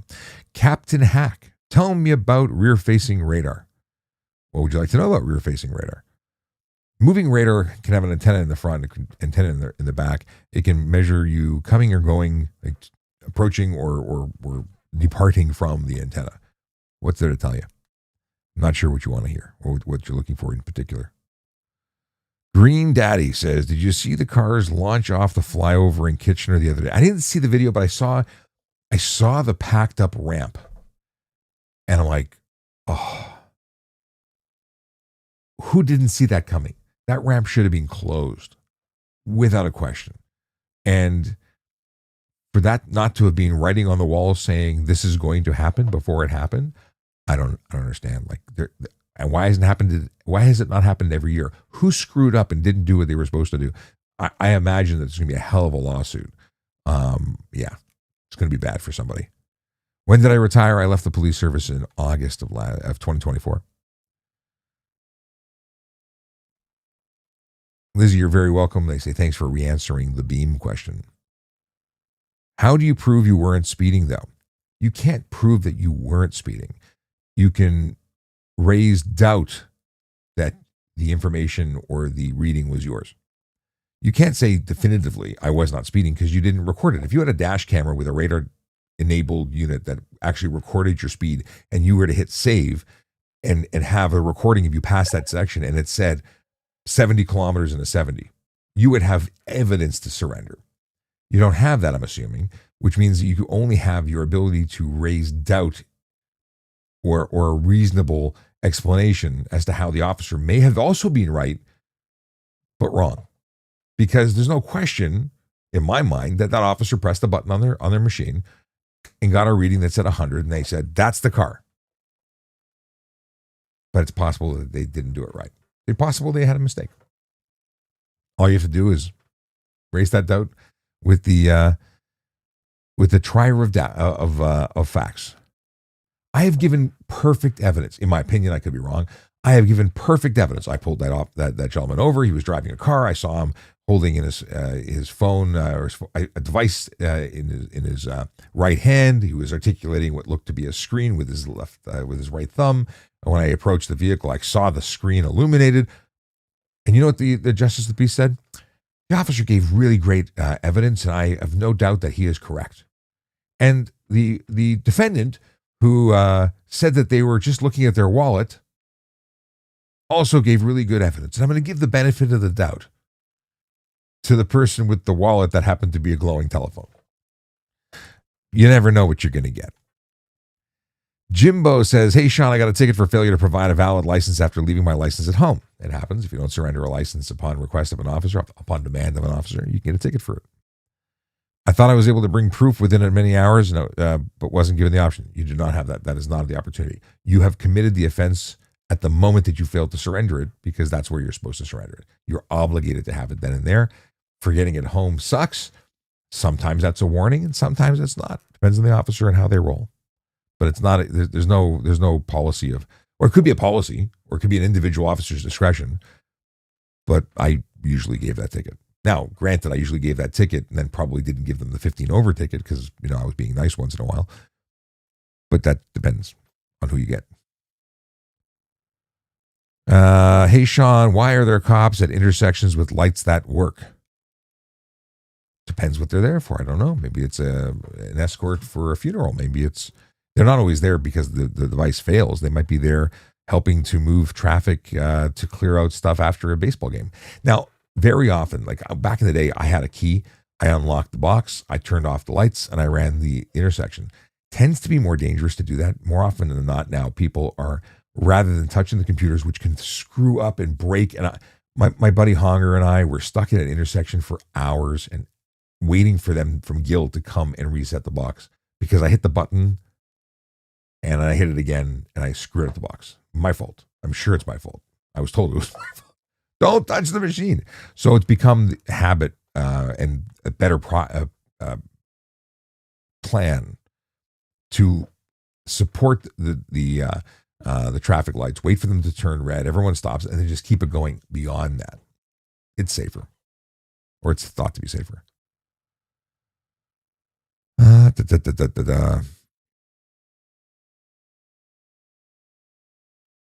I'm not sure what Caranto's talking about.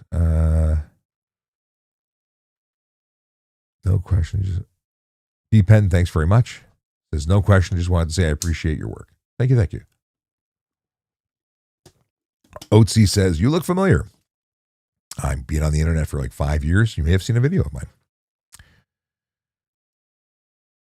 Jimbo says, even though he took my info, looked me up, and found out I had a valid. Yes, it's not about having a valid license. It's about having the card as required by law to surrender it upon demand. The fact that he can do homework and figure out who you are is not the work he signed up for.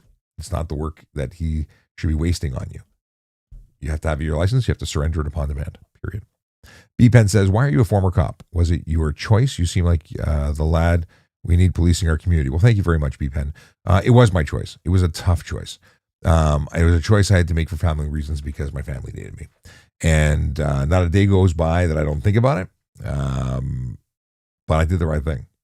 I left for the right reasons. Family is the most important thing.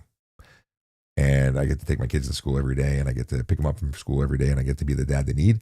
And that's important because you never know what's going to happen. So you got to be there for your family.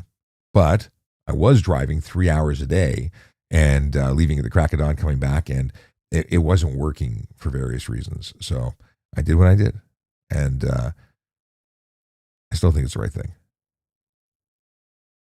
Okay. Rose says, I got pulled over by a cop who stated it looked like you were texting. My phone was on my dash. Okay. Did they give you a ticket for it, or they just investigated you? If they saw you and had sufficient evidence to lay the charge, they likely would have. If they were just seeing your phone on the dash, like it has to, if your phone is mounted and you're not touching it, there's nothing there. But maybe they thought they saw something and they were going to test out the theory. Did they lay a charge, Rose? Let's see here. Green Daddy says, I'd pull over my buddies for fun. This is for charging someone you know. Have I ever written a cop another cop a ticket? That's BB7074 asking. I have not. I've pulled over officers who were on duty, unmarked vehicles, doing things that would have gotten a civilian a ticket, but they were actively working as police officers, and the phone was in relation to their duty, because undercover officers are officers who are utilizing vehicles that don't have computers in them. They use their service-issued phones for searching and looking up vehicles and whatnot. They can run plates and so on. What are the fatal flaws in a ticket to get it thrown out? That's Chelsea asking. I like that you're using fatal flaws as the terminology. It means you know stuff and things. But fatal flaws, I've seen things that I would have thought were fatal flaws. I've seen them amended in court. Usually it's stuff like the name being correct, the date of birth being accurate, the driver's license information, the tombstone data. But I've seen it amended. It all depends. It all depends on who's asking and what the charges are and the severity of them. I've seen the wildest stuff get amended. Like the name was right, but the license plate was wrong. But in the evidence in the back, it was correct. So they said, Your Worship, I made an error on the front of the ticket. It's correct in the back. It was an oversight. Could we amend that ticket? I've seen them do it in court. So I don't know what's fatal anymore. Green Daddy wanted to know when I go live from the looks of it. And Tracy says he's on Tuesday mornings at 10 a.m. and Wednesday evenings at 9. Now, I got a little overtime tonight, and I don't mind that I did because I'm here for you. But it's generally 10 a.m. on Tuesdays, generally 9 p.m. on Wednesdays. But I'm also interested in knowing if there's a better time. I used to go live like at 6 or 7 in the morning on weekdays, and it was insane. We had like hundreds of people in the live stream. Is that the right time? Is that better for people? Maybe 10 o'clock is too late. I don't know. 10 o'clock's being low lately. Maybe it's not the right time. Now, I know how I got to 10 o'clock. I used to go earlier, and then at 9 o'clock, which was like I would do 8 o'clock, but then Jerry Agar would go on live at 9, and at 9:30, I'd jump into his live stream. He'd jump into mine. We'd be on the radio until 10 o'clock. And then he stopped going live. He stopped being on the radio at 9 o'clock and started going to a 10 o'clock spot. Well, if I wanted to be able to connect with him on a regular basis, I went live at 10 o'clock instead of 9 o'clock. And then we would do 10:35. He'd jump onto my show. I'd jump onto his. But I think everybody's at work now at 10 o'clock, and the audience isn't there. So I want to find the time that's best for the audience. The radio audience, says Jerry. I'll still go on live with him at 10:35 when he wants me to. But I want to make sure I'm online for people who want questions asked. By the way, nobody has jumped on live. You know, you can ask to be on the show. We could bring you in. You can actually do that now. I had like 5 or 6 people on the live on TikTok last time I was up. I didn't bother mentioning it, but no one's asked. It's wild. All right, let's see what's it. Here. Tracy wants to know if cops still do escorts for funerals. It's less so. Like usually it's dignitaries and in special cases. They used to do it for everybody, but it's actually a high-risk situation. I think they had too many crashes related to it. Is ALPR, automatic license plate readers, enrolled in all cruisers? I don't think every service across the province has it, but the majority of them do. How long were you in? I was a member of the service for 24 years. I joined in 2000. And I did a number of different jobs within the police service before I was a police officer. I was an auxiliary police constable, which is a volunteer. 6 months later, I became a part-time court officer. Then I was a sergeant with first I was a sergeant with the auxiliary first. And then I was a supervisor within court services. And then I became a police officer.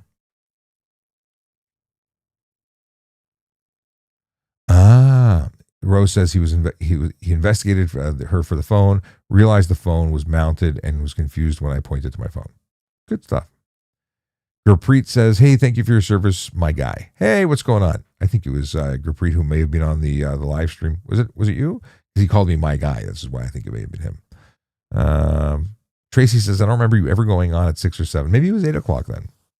But it was early. So I was coming in early. I started my day at 6 o'clock every morning. I was getting up at 4:30 or 5. I don't know. Early. Did you enjoy appearing for court for traffic disputes? I absolutely did, Ken B. I loved going to court. And I remember a buddy of mine, a guy from the motor squad, was in court when I was about to go up and testify. We were on a recess. And he says, "Hey, do you want me to leave the courtroom when it's time for you to testify?" I'm like, "Why?" He goes, "Well, some people have a real thing about being like listened in on." I'm like, "Nah, man, I'm good. I live stream. I'm fine with it." Let's see here. Nick wants to know, intersection, the red hand counting, why doesn't it go yellow when it hits 0? It's just timing stuff. The countdown is specifically to let pedestrians know how much time they have to exit the intersection. It doesn't mean you can still go through. You can't enter on a countdown. It's to let the people already in the intersection know how much time they have left. LB122725. Front and rear dash cams, are they worth it? Have you ever seen a case having a dash cam hurt the owner? I've never seen a case hurt the owner. I know it happens. It's evidenced against someone when they're guilty. I have a front and rear facing dash camera. I would not feel comfortable driving without it. In fact, I had a dash cam fail. I ordered a new one. It was like Black Friday. It was sitting on my dining room table. I had not installed. And guess what? I got rear-ended by a taxi cab on the DVP on the way home. I wished I had it. I will never drive without one again. Lizzie on TikTok says, "I saw a speed trap today, but hundreds of cars." What's the logic? Like hundreds of cars stopped, hundreds of cars on the road. I'm not picking up what you're putting down. Was it a speed trap for sure, or they just pulled over doing something? I don't know. All right. Oh, it was a busy street. I don't know either. What street was it? What area? I am curious. Oh, he had a radar gun. Okay. Well, laser. Spoon wants to know what microphone. This is a Shure SM7B. It's a legendary microphone. It's got that great So I'm not even talking right into it to get that real deep go, but I'm just, it's a fantastic microphone. I love it to death. I have a couple of them. I have pod mics. I have a microphone addiction is what I have. Lizzie says it was Sure Way. I'm not sure why they were there, what they were doing, but it could have been something like maybe they're having a problem specifically there. Bands wants to know if Toronto police still condones in carding, conducts carding. So carding was one of the things that a judge reviewed and ultimately came back and said it shouldn't be done. I, for one, think carding is a great thing. People will disagree with me, but if you see someone who's doing some stuff in an area where stuff is happening, making a note about it is not a bad thing. Now they still do interact with people, and if the officers want to talk to people and they have an intention of writing it down, they have to actually say, I want to talk to you, and is it okay that I write this down? And if you don't want me to write it down, like, you can leave. But it really changes the way investigations take place. There have been murders that have been solved as a result of carding. So I don't think it's a bad thing if it's not abused. LP says, not a traffic question, but I've been seeing a lot more spas. We'll call it spas in my neighborhood. Depending on the jurisdiction, there might be licensing standards. There used to be something called the Morality Squad in Toronto. That's the kind of unit that would have investigated that. If you're seeing, undesirable behavior, things that might be criminal, if you think it's illegal activity, maybe drugs or human trafficking related, call the police. Report it, what your concerns are. William wants to know my opinion on Ford getting rid of speed cameras. I think it was an idiotic thing to do. I've called him out. I wrote an article in the Globe and Mail about it. I did not pull any punches. I said he traded traffic safety for votes. I absolutely believe he did. I testified in court, not court. I testified in city. What the heck's it called? Town hall, whatever it was. In town of Vaughan, city of Vaughan. I testified. With a large number of people from different groups that wanted to save the traffic cameras. And the mayor there, who is probably a lovely guy, but he was also interested in trading votes for safety. And everyone knows that the speeds have gone up in school zones since we've gotten rid of those cameras. So it was a dumb move by both the mayor of Vaughan and the premier of Ontario. And I will tell that to their faces. In fact, I've had a number of Twitter back and forths with the mayor. He says we have to agree to disagree, and I'm like, no, we don't. You're wrong. I'm right.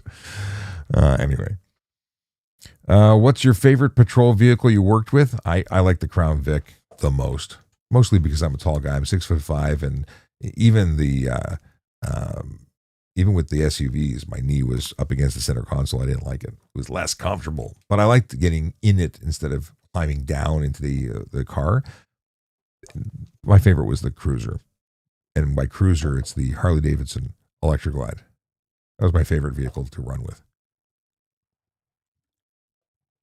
Bands wants to know, why does carding usually target marginalized communities? It doesn't. And the number one carded person in Toronto was white. Just the person who had been carded the most. You're going to blanket police presence in areas that have crime.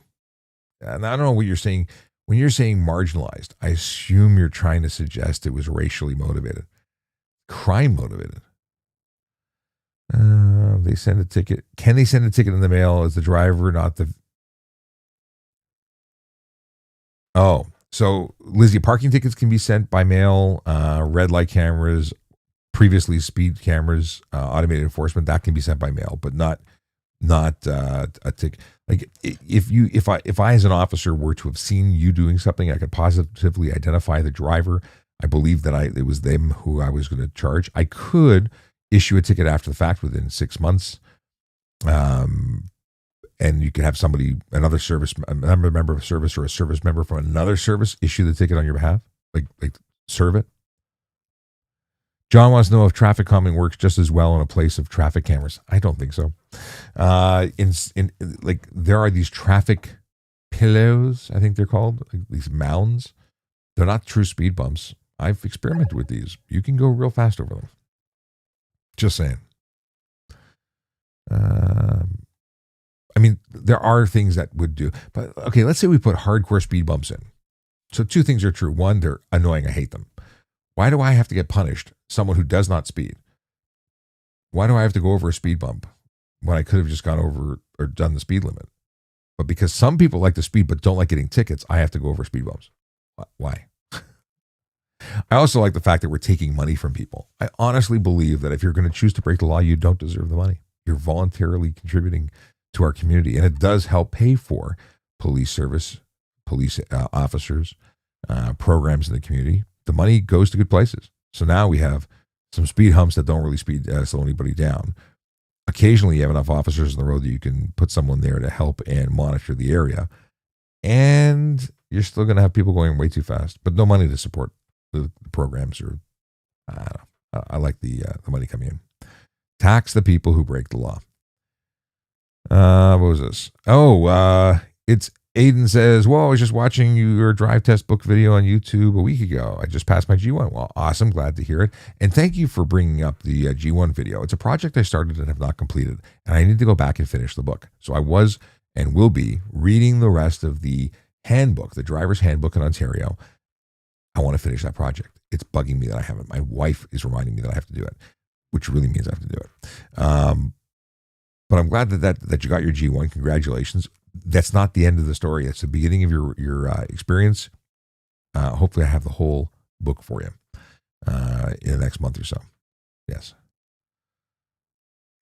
I like that. Tracy says, speed cameras are needed. If you're speeding in a school zone, you are the problem. Josh wants to know if it's legal to have a lowered car. It's legal, depends. If you have a vehicle that's lowered legally and lawfully and safely, and done by a mechanic and still within the realm of, approved for safety on the road, no problem. If you've dropped the car and you have no play, and if you turn the wheels to the left and right, you got body rub with tires or frame rub with tires, that vehicle's off the road. William says, why are drivers in Brampton so terrible? It's facts. You always see Brampton drivers in the news. There are people who are in Brampton that don't live in Brampton. There are people who are in Toronto that are from Brampton. There's bad drivers everywhere. Not everybody is Brampton, or Brampton isn't the ultimate. But I will tell you one thing about Brampton in particular. The roads are like super highways. Everything is so wide there. There's so many lanes. And I think people go faster in that environment. John thinks that rich folks can speed because they can afford to pay their tickets. I don't agree. I mean, people of all kinds speed. The impacts on their lives are different. Tessa Wolf Girl says, I hate speed bumps. They agree 100%. ALPRRH, what do off-duty officers feel about speeders? I don't know. I hate them. I don't like speeders on duty, off duty. I retired. Nothing's changed. I don't like people who are going fast because I know that speed kills. I know that you're not getting anywhere any faster, but you're increasing your risk and everyone else's. John says, thanks, Mr. Shapiro. Good night. Good night. Good night. I have gone way longer. I'm 2 hours now. I'm going to say good night too. Let's see here.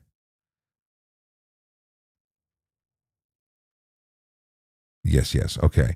Parked car hit in parking lot. Driver fled, but witnesses got info, and there's a vid. Any charges? Probably. Well, failed to remain. Yes. If they fled, failed to remain charges would likely be led, even if it was investigated after the fact. Likely. All right. It has been. Oh. Are you going to finish your read aloud series? I need you. That's Caitlin Burrell. Burrell. Anyway, yes. I was just talking about that. Your timing is impeccable. So, yeah. I'm saying good night. It's been a slice. It's 11 o'clock. I've been here since 9. And that means I need to go have a coffee and do other stuff. Drive safe, drive sober, park legally, and reach out if you got stuff you want to ask. You can also go to ASKaTrafficCOP.ca. You can join me there. Follow me on all the social media platforms. And I do this Tuesdays and Wednesdays. Now, I am traveling next week. I hope to be able to maintain a schedule. I might be TikTok only living next week. That's my largest audience. I will repost it elsewhere. I will repost it on the other platforms if I don't go live on them. The reason I say I may not go live anywhere but TikTok is because I don't know what my internet connectivity is. I'm going to be in areas that are possibly less conducive for streaming. I may be streaming from my telephone. So that's my story. That's my thing. I wish you all the best this time until I see you next. So without further ado, my outro music. Just because I got to press a button. We'll talk to you soon, guys. And thanks. Thanks for hanging out.